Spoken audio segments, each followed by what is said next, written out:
Hello, my name is Tatum Armstrong, and did you know that according to the National Highway Traffic Safety Administration, distracted driving took 2,841 lives in 2018? 1,700 drivers, 600 passengers, 400 pedestrians, and 77 bicyclists. A driver's cognitive ability becomes completely impaired when they are faced with distractions on the road. They not only put themselves in danger, but also the lives of the people that are around them. Luckily, there are abundant amount of methods that can help prevent distracted driving. On March 31st, 2006, Amanda Clark was on the phone when her car barrel rolled 3 times through an intersection. She was able to walk away with only a few scratches and bruises, but that made her believe she was indestructible. She eased up slightly on her phone use while driving, but did not completely put her phone down forever. A year later to the day, she was texting her roommate in the midst of an argument when she merged on the highway and died at the scene of the fatal accident. The unfinished text to her roommate was still pulled up on her phone. This is why it is so important to discuss how to prevent distracted driving, because as much as people think they are indestructible, they aren't. My speaker credibility was just that I researched distracted driving and I used the credible sources that I found, so I didn't use any blog posts or anything like that. Distracted driving not only affects the person operating the vehicle, but it can also alter the life of everyone around them. When a driver hears the bang of a notification or a phone call coming through their phone, they get mentally, physically, and visually distracted. However, over the years, there have been different methods created to help prevent distracted driving. So then this is my body, and this is my main point. Mental, physical, and visual impairment is the main cause of incidents involving distracted driving. All of those abilities are needed in driving, and when they are occupied elsewhere, accidents happen. When someone looks down at their phone, their eyes are off the road, visual distraction is caused. During that time, your mind is focused on the text you're about to send or what you're about to say to the person that you're talking to on the phone. Or maybe you're using directions or looking up something about your destination. All of that is a mental distraction. And at least one hand is being used to access your phone, which means one last hand is on the steering wheel. September 25th, 2012 article on justiceforyou.com stated, sending and receiving a text takes a driver's eyes off the road for an average of 4.6 seconds. That is equivalent to driving the entire length of a football field in 55 miles an hour, just blind. As of January 29th, 2020, the number of texting while driving deaths is 6,000 annually just in the U.S. alone. The rate of deaths and injuries from car crashes due to texting and driving are continuously rising.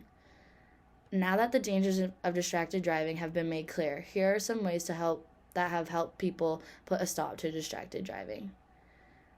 Texting is not the only thing that drivers use their phones for when they're driving. In reality, they use their phones for applications like changing songs, music, navigation, figuring out whether to take a right or a left turn to get to their destination, phone calls, and information about where they are going.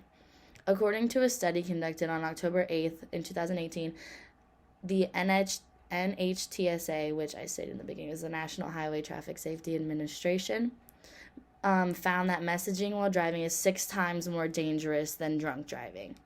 Now imagine if that was an advertisement directed towards all drivers. Drinking and driving is highly frowned upon. There are so many tests when you get pulled over, say for swerving. You could easily be texting, but officers and police officers jump to the conclusion that maybe you're under the influence. There are so many tests like breathalyzers or making you walk the line or something like that to prove if you swerving were under the influence, but there are no tests or nothing to check if you're texting and driving. There's no way to prove that somebody was texting and driving and to say you can't do that again, like there is when you take a breathalyzer and they get arrested.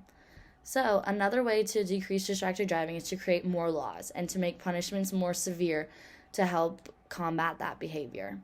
Just recently, texting and driving was made illegal in all 50 states. I'm from Georgia, and I think last year in July, it was the hands-free law. So not only was texting and driving illegal, but if you even had your phone in your hand and a police officer passed you, he legally was allowed to pull you over. My sister had her phone in her hand and she got pulled over and got a ticket.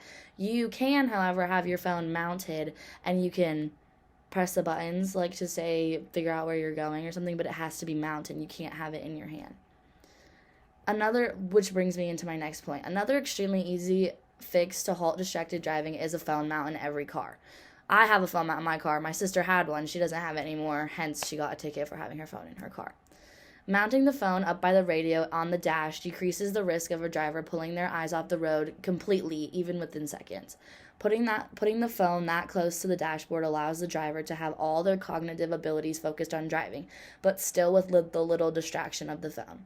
The New York Times reported that even just looking down in the center console or the cup holder at a phone for just a second can be just as dangerous as having it in your hand.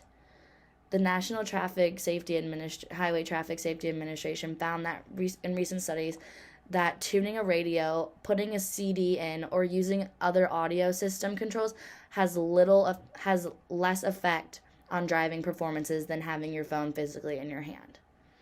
Even though texting and driving is illegal, drivers still find it more important to respond to that message, altering the lives of many.